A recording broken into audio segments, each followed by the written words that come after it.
Welcome in. Hello, friends, to the Eric Zane Show podcast. Welcome to you. Hold on, that sounded all weird. Let me do that again. And hello, welcome to the Eric Zane Show podcast. Still sounds weird. A daily show where I discuss news, nonsense, and my personal adventures from right here in the Impact Power Sports Studio. Impact Power Sports. Great place if you want to pick up a Yamaha golf cart, the best in the biz, highest quality, highest rated. As well, how about a ATV, UTV, side-by-side motorcycle, you name it, they've got it all at Impact Power Sports. Maybe a scooter, go-kart for the kids, go-kart for you. Anyway, Impact Power Sports online at impactpowersportsmi.com. I want to get right after the promotion of our next Retro Arcade Pinball Land Pinball Orgy. Now, I don't promote it as a pinball orgy when I post it on Facebook. In writing, it's different. So it's the Easy Pinball / Retro Arcade Extravaganza number 2, but still the same thing. This is the second time we've done this. This one is coming up on Friday, August 22nd. 7:30 p.m. start over at the Rockford Corner Bar.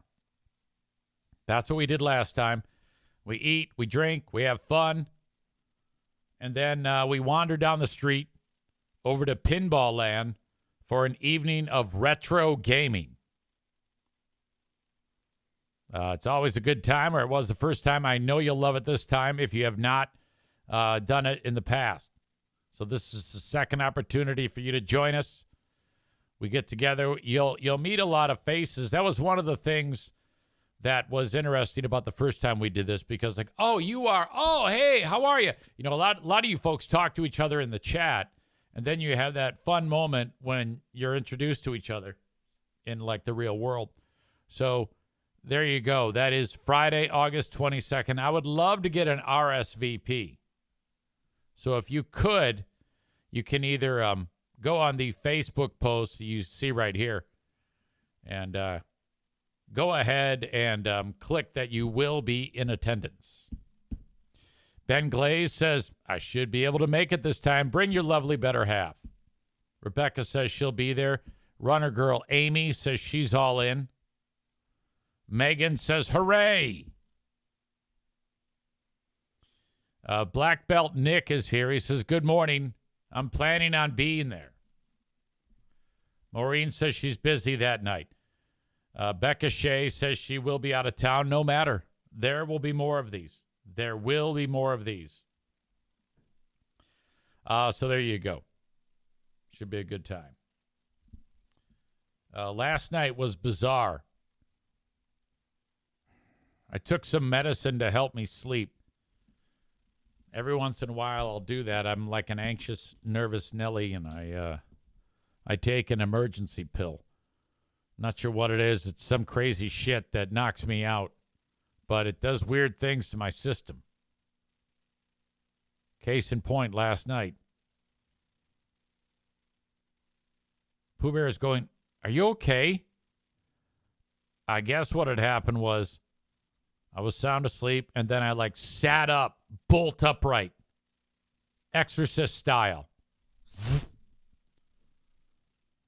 Then I turned, so I was like sitting on the edge of the bed, looking out the window.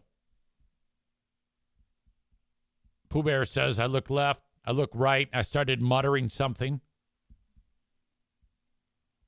And then I do actually remember being at that point. And, oh, my God. She goes, are you okay? I go, yeah, I'm fine. I'm fine. I don't know. It might have to do with watching these Mr. Ballin stories. If you follow Mr. Ballin, so it's all one word, Mrballen. He's this dude that his hat's on backwards, and he basically he'll read something like a spooky story off Wikipedia or some folklore or whatever, and then he'll tell you the story in his own words. He gets it down where he just kind of like rattles it off. And he's pretty damn good at it. Alien abduction, spooks and creeps in the house. There was one about some kid in the wall. I don't know if you saw this one.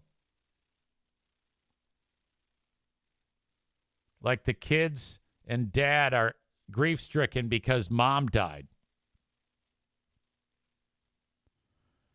So dad's at work. This is, well after the funeral. And the two young girls decide they want to communicate with mom. So they go downstairs into the basement. They got a Ouija board. And Mom, are you there? Mom, are you there? And nothing. So they go upstairs. And then, they're waiting in the house, just kind of like hanging out. And the moment has passed. And they hear knocking. Like, what the fuck is that? Maybe that's mom. Maybe she was like late to the party. That's the spirit of mom. So then they scream downstairs to the basement, Mom, is that you? And then they hear knocking. So they're like, holy shit, it's mom. And then they notice that the knocking was coming all around the house. Different points. Now, I don't want to go ahead and try to remember everything. But I guess some sick fuck had somehow found his way into the house. And he punched a hole in one of the walls. And even though it was only like, a foot wide between like the bricks on the outside of the house and the plaster or the drywall, this fucker is in the goddamn walls terrorizing this family. They finally figure it out. And then, like, when they're all in bed, he's, like, hanging out in the house. No shit. And this went on for months. And he was, like, fucking with them because he knew they were trying to talk to mom through the Ouija board. Anyway, the guy gets busted and caught, and he bonds out of jail. And then while he's out on bond, he murders a family. Spoiler alert. True story. Mr. Ballin, Mrballen, guy in walls. You probably won't care to watch that one because I already revealed it to you, but it was fucking creepy as shit. Murder lover Linda talking about pinball orgy number 2. Linda's going to be watching her grandson. She says, I don't think he could handle it. He'd be running around like crazy. No, yeah, I wouldn't allow you in. If you showed up there with a child that age, I would say, no, this is not for you. Get out. She says, I don't want to cramp everyone's fuck style by bringing a child, though he's heard me say it plenty of times during football games. Hold on.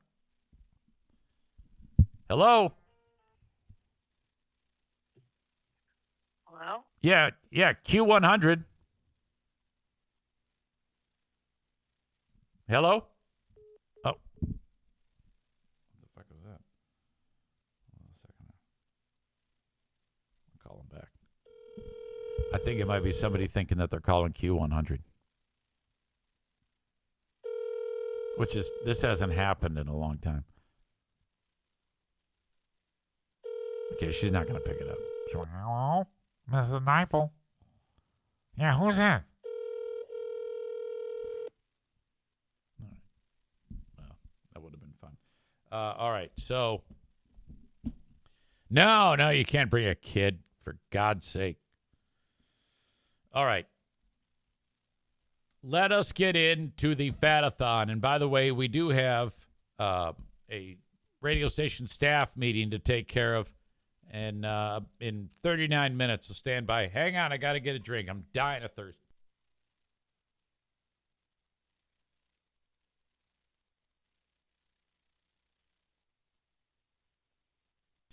Holy cow. let us update Fatathon. I have breaking news. Amanda, she wrote, "Whoa, oh no, I'm going in the wrong direction." And it's true. She wrote, "Whoa, did not know I was climbing that high in the wrong direction. Let's see what happens from my 2 days off of eating due to my colonoscopy." Well, yeah, I mean, okay, so she packed it on. I mean, last week, we're looking at, she gained 3.4 last week to put her at 0.9 over. Like, she'd been at it for 5 weeks last week, and she had gained weight. She gained back everything she had lost, and then some. This week, even worse, she gained 4.6 pounds. That means that Amanda, from last week, in 2 weeks, has gained 4.6 plus 3.4 is 8 pounds. Oh, boy. So that means she is at a whopping 307.2. Okay. And now total weight loss is 5.5 pounds gained in 6 weeks. She is packing on the pounds. Okay, so that is... All right, you're doing something fucked up here. You all you're doing at this point is you're just eating like crazy, not moving, and then getting on the scale each week and looking at the bad news. You've got to get back to basics, and you got to really establish yourself as being committed to it on a day-by-day basis. Count your calories. All right? Count your calories. Keep it at a deficit. Even if it's just a little bit, keep it at a deficit. Move. Call it a day. Try to do it again the next day. And then repeat. And then after 7 days, the scale will be less. That's what you need to do. Or you're going to continue to pack on the pounds, and we're going to talk about you getting larger. All right, that is the biggest weight gain we have had in the year that we have been doing Fatathon. Nearly a year. That is 4.6 additional pounds of blubber. All right, so that's it. Good news. You know where you're at. And you got this opportunity here with this colonoscopy. I suggest you not really hang your hat on the colonoscopy. You got to be in it for the long haul here. Because colonoscopy doesn't count because anything you lose is going to be gained right back. Let's focus on the basics here, Amanda, in order for you to have some success. Nick says it's like a bear preparing to hibernate. Okay, yes, that's outstanding. Alan says that's a great joke, Nick. It is true. I think, though, that it's actually she's having more success at it than a bear would. Megan says, I still want to know how much she lost during colonoscopy prep. For sure.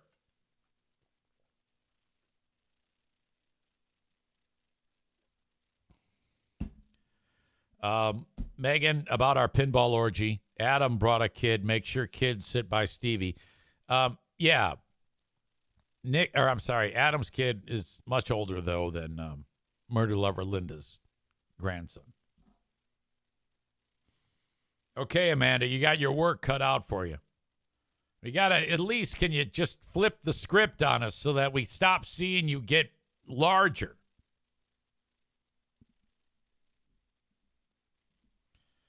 Easy. Back in the right direction. After 2 weeks off and a horrible week of eating last week. Down to 179 from 180. That means 6.5 pounds lost in 14 weeks. Excellent job by me. Rebecca, 278.2. She drops 0.4 to 77.8 for 16.9 pounds lost in, how many weeks is that? 22 weeks. You are counting calories, right? Because I know we've talked about that. She says, still holding steady. I'm going to need to readjust my calorie intake since I can't make up for it at the gym. My body is telling me to slow down a bit with the heavy lifting shit. Also, fuck Canada and their Canadian wildfire smoke. That's killing the air quality here. My lungs are pissed. You know what's funny is I haven't noticed that. I've gone out running a few times, and I haven't been affected by that at all. I feel fine. Jeremy and I brought my nephew Nixon to Pinball Land on Saturday. We kept it a surprise until we walked into the building. His eyes lit up like a kid on Christmas morning. He had so much fun. I love that they are one of your sponsors. On a separate note, I'm grateful every day for the Easy Show chat and that I met Jeremy through there. Even if it all started with trash talking each other about weight loss, we really do mesh together quite well. Hope everyone has a great week. Signed, Becky. Thank you, Becky. The star on the blubber once again goes to Jeremy. He rips off another 2.4 pounds. My God. Jeremy has gone from 218.8 last week to 216.4 this week. To win star on the blubber, down 2.4, and overall now down to 119 pounds in 49 weeks. Impressive. He says, we were hanging out with with her sister, brother-in-law, and their son. I showed them pics I sent you last week of me on my motorcycle compared to now with the same clothes on. They asked me how I did it. I gave them the same answer that I always give, discipline. Then we talked about how hard it is to turn a habit like eating better into a routine. This has become a routine for me. I don't even have to think about it anymore. It just happens. And I don't have to constantly remind myself that I'm trying to get healthy. Another good sign of things to come in the next couple of months. Once I decide it's time to maintain. We went from her parents over to Pinball Land. Talked about that. I accepted a new job hauling gasoline. I did it for 6 years. I'm good at it. I like it, and the offer was too good to pass up. I'll be starting on night shift, which is a bit of a drag, but I need a change, and I'll feel this is a good one. All right, it's a more physical job than I'm doing now, which will help me maintain my healthier lifestyle. Always, yeah, things are all good over here. Becky's great. I'm great. Everything is coming up roses. Yeah, Jeremy had sent me a video that I don't have right in front of me right now of him wearing his... when he goes for a ride on his motorcycle, he puts on one of those stupid costumes that motorcycle guys wear. You know, the dumb vest and whatnot. Well, he used to wear one, and he was fat as fuck. So I got to get that so I can share it with you of him wearing it when he was 119 pounds heavier and what it looks like now on him. I can't remember if your motorcycle is one of those loud, obnoxious ones. I just can't stand those things. I've had it with those. Jesus. Actress, model, whatever else she is, Sydney Sweeney, did an ad for American Eagle. And people are pissed off about it.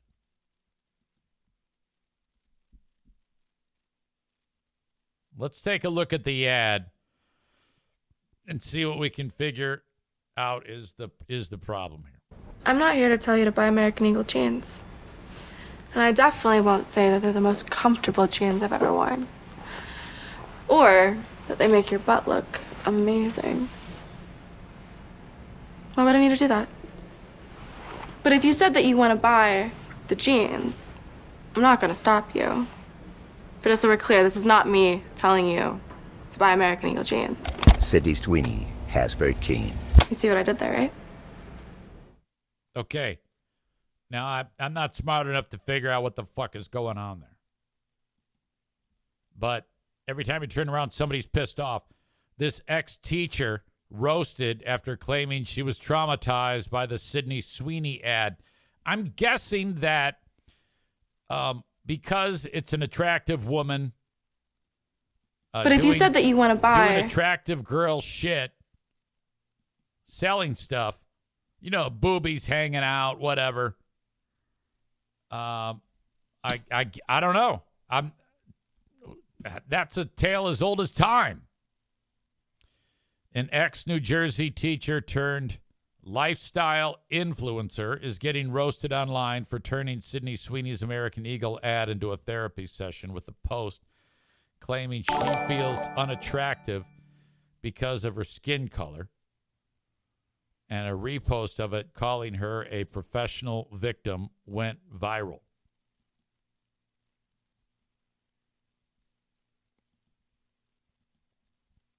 For me, I can't help but think about the 13-year-old brown girl who gets all of her denim at American Eagle, who already struggles to see her beauty and worth in a world that continues to value white, Eurocentric beauty standards, said Payal Desai of Medford in an Instagram video on Tuesday.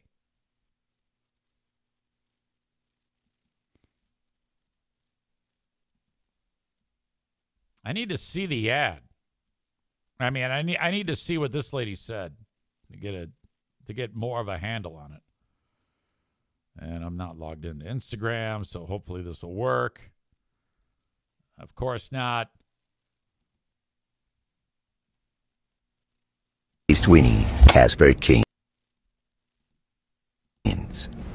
I really wasn't going to weigh in on this, but here we go. It is so difficult to grow up as a person of color, specifically a woman, and view yourself as beautiful in any sense of the word growing up in this country. I remember growing up I don't know what she's bitching about. She's beautiful too. In a predominantly white community, wishing myself out of this body, out of this culture, take my name, if it meant that I could wake up blonde-haired and blue-eyed, never having to explain who I am or worry about being accepted. That is why this American Eagle ad with Sydney Sweeney is especially off-putting. There's a lot of rhetoric right now online about the political ideologies that this represents, and I don't discount that, but for me, I can't help but think about the 13-year-old brown girl who gets all her denim at American Eagle, who already struggles to see her beauty and worth in a the 13-year-old girl is like, all right, well, that means I got to get some fake titties. World that continues to value white Eurocentric beauty standards, which I naively thought by this point we would have moved the needle on. And this girl is now wishing she too could wake up with blonde hair and blue eyes. It took me so long, too long in my life to look in the mirror and see beauty. And I hate that continues to be a shared experience for young brown girls in this country. You're not even brown. I'm darker than you. My jeans are blue.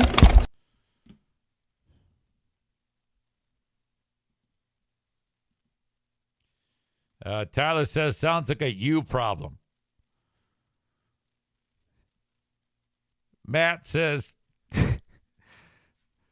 the woke fucks canceled Aunt Jemima, or it would have been a 400-pound black trans lady in the ad. Okay, first of all, I am trying to not laugh at that. That's just ridiculous that you would say that, but it is funny. I hate that you assholes have ruined the word woke. Woke was supposed to be a good thing, God damn it. Murder Lover Linda says, I've never wanted to be blonde-haired and blue-eyed. Get over it. Yeah, not everybody who sees an ad like that is so insecure that they oh, I've got to be like her. Nobody. That's a rare thing. She's trying to sell some jeans. It's outstanding. And if you're American Eagle, again, I've talked about this a billion times. And if an ad like this comes out, and then somebody makes a big deal about something, like that chick, that's great for American Eagle. You want that type of traction. Jeremy says, hear me out. Is it possible that her great genes are talking about her giant titties and perfect poop cutter and not her blonde hair and blue eyes?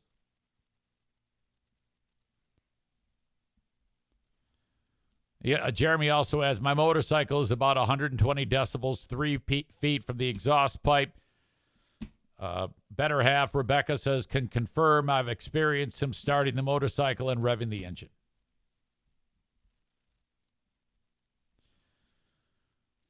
Black Belt Nick says, with her being blonde hair, blue eyes, the play on word genes is being labeled as Nazi propaganda.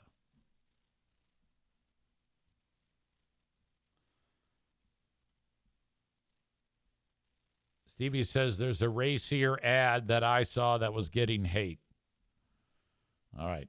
Anyway, her clip was reposted on X, that chick, by media personality Colin Rugg with the caption, the professional victims are relentless, and it's already racked up 10.6 million views and a masses of criticism. I really wasn't going to wait. If your self-worth crumbles at the sight of Sydney Sweeney in jeans, I've got news for you. The problem isn't whiteness, it's you. The American Eagle ad triggered your childhood trauma because Sydney Sweeney is blonde and beautiful. Someone asked, girl, that's not oppression, that's insecurity, and you need to handle that in therapy, not social media. I'm a mixed Latina, and I think she looks absolutely stunning.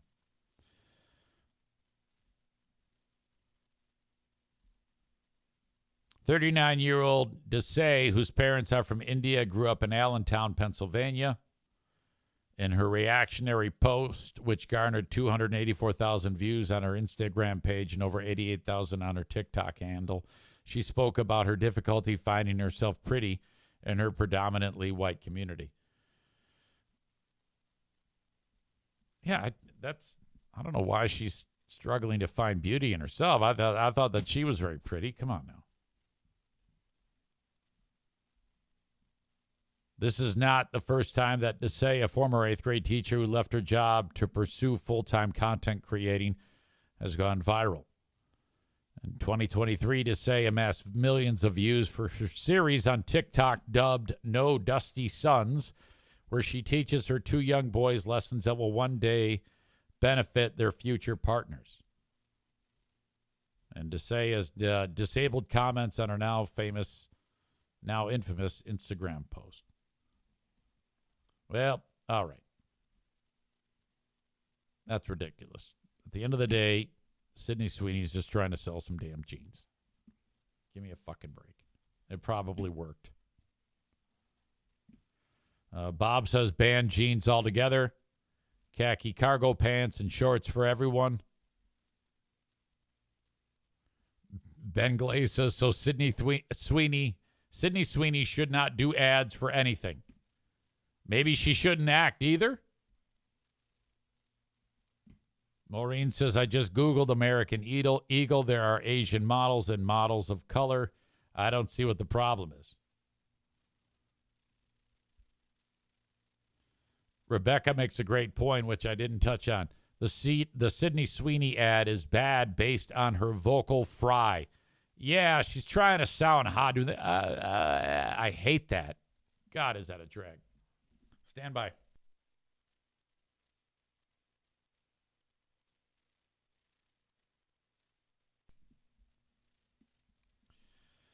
Excuse me. Nick in Houston points out, remember the Pepsi ad where they stopped the violent protest by giving the cops a Pepsi? There's plenty of actual fascist type things happening, says Jeremy, by yelling, this ad is fascist, and calling everything you don't like Nazi. You're making light of everything. That is fasci.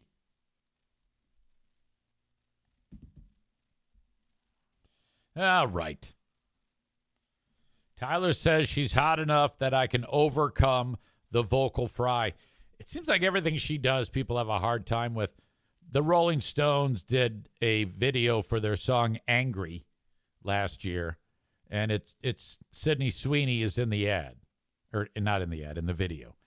And she dressed pretty provocatively, and people were bitching at the Rolling Stones about it, saying, "Oh my God, how could you possibly do this to her?" And she said, "Fuck you. I picked out my own wardrobe." When it came time to do that video, there was a vast selection of things I could have chosen to wear. I chose what I wore because it made me look the hottest. At the end of the day, there are people that exist that their bodies are great for selling things. It could be a dude, could be a chick. And if they want to dress in whatever they want to dress in order to move the needle and get some attention for whatever it is they're selling, fuck it. Who gives a shit? That's how they earn their living. It's no different than anybody who earns their living as being an athlete or any other type of fashion model. It makes no difference. So fuck off.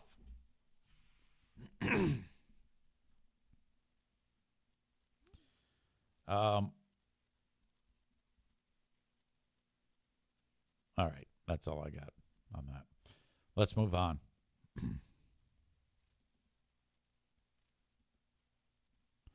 Sophie Cunningham is sick and tired of dodging dildos during WNBA games.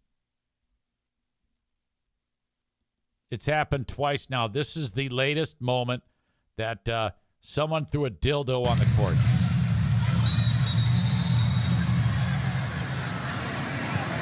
Got a whistle away from the basketball. Okay, there it is. There's the dildo. And then this guy comes in and kicks it. And then yellow shirt guy, he's like, oh, God. The dildo is bouncing towards him after the ref kicks the dildo off. Okay, now, you know what they need to do? They need to get the dildo wet when they throw it. Like dip it into your beer or your body and then throw it onto the court. Because then it's going to leave like a wet spot on the court. I think that adds another layer to the hilarity of flying dildo on the court. Ref then kicks the dildo off of the court. Yellow shirt guy then goes ahead and throws a towel over it, scoops it up, and away goes the dildo. Sophie Cunningham posted to social media, please stop throwing dildos on the court. You're going to hurt someone. And I think if you throw the dildo to where the gameplay is, like if it's on the end of the court that they're actually playing, she's right.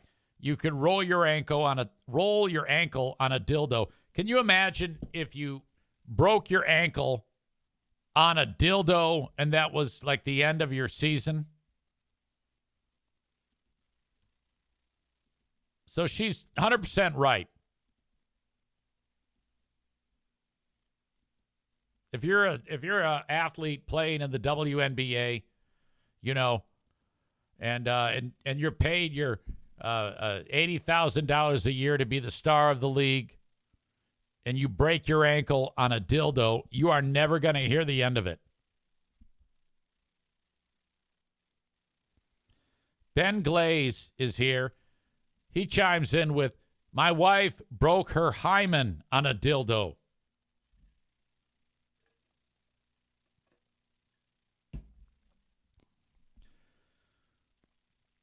Matt says they're going to be pissed when they pay a guy 8 times their salary for picking up dildos.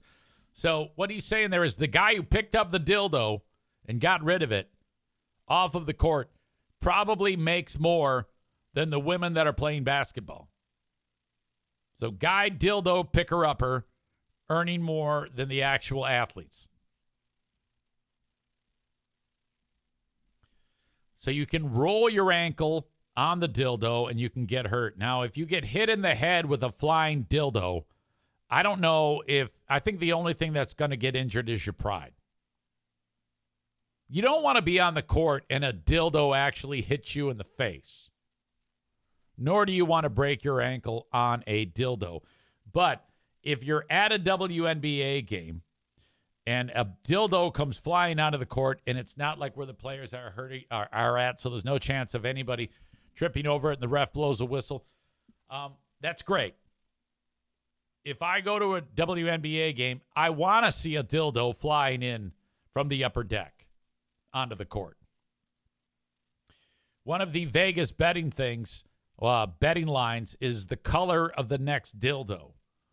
And you've got the worst odds, or the best odds, is going with green. But if you choose red or black or pink dildo and you get it correct, you will win money. And I'm not kidding you. There's a Vegas betting line on what color the next dildo will be that flies in from the crowd.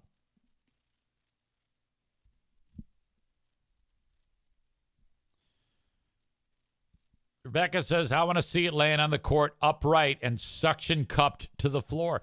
That's right, because those dildos, they have a suction cup on them, and then so that they can be, whoever is using the dildo, they can actually ride it like they're actually riding a person who has that dong. Tyler says they need to have the person who's picking up the dildos whip it around like the people do at Red Wings games with octopi on the ice, without a doubt. Or if you're a yellow shirt guy who picked up the dildo, you need to sniff it right there on the court because you're going to go viral. If they catch you sniffing a dildo that flew in off the, because probably that dildo has not actually been inside of a person. But maybe it has. I don't know. Tophus says dildos equal money. Becca Shea says that is so disgusting. People need to grow up. Becca Shea, I love you. I really do. But that's hysterical. A dildo on the court?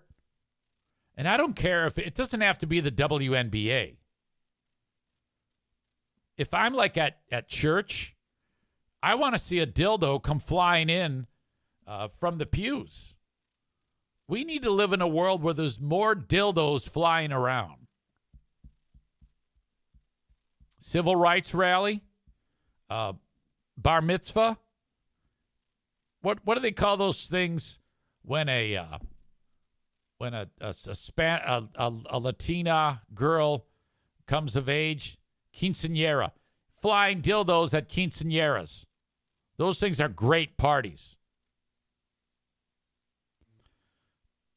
Ben Glaze is back. He writes, I want to see one that's all goopy.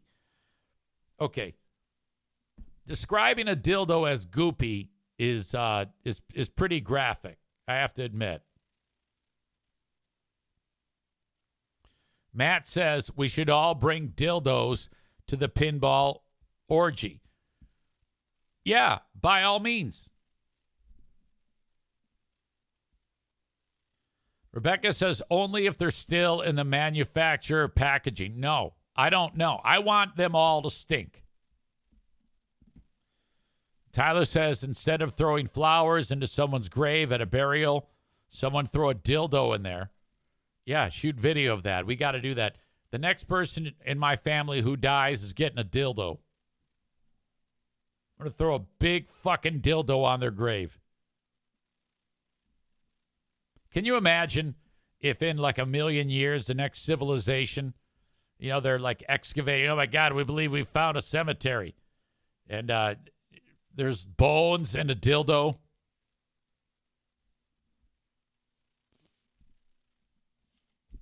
All right, so congrats to the WNBA.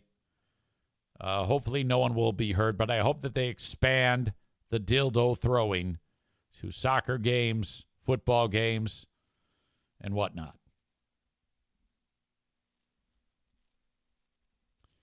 All right, thanks to the sponsors that help make this show possible.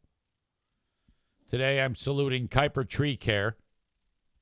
They are in West Michigan, and if you have a tree down, they can clean it up for you. Maybe you want a tree removed. It's past its prime, as they say. 616-828-8225. stump grinding, tree risk assessment with their 3 certified arborists, tree pruning. They do it all. 616-828-8225. That number again, 616-828-8225 for Kuiper Tree Care. Oakland Auto Detail. Follow them on Facebook. Just search out Oakland Auto Detail and like and follow them. Please do that. You can call or text 616-510-3470. So you're sitting there in your car. It looks like shit. There's dirt and debris and all the spots that you don't like. You don't have time to get it done. Have an inside-outside car cleaning. Now, based on what you want, you'll be spending money at different price points. So let's say you want to get it clean, but you don't want the ceramic coating put on it. It's going to cost you a lot less than if you get the ceramic coating put on it. I had that done, and that I didn't even know what that means. I go, look, when I hear ceramic, I think of tile.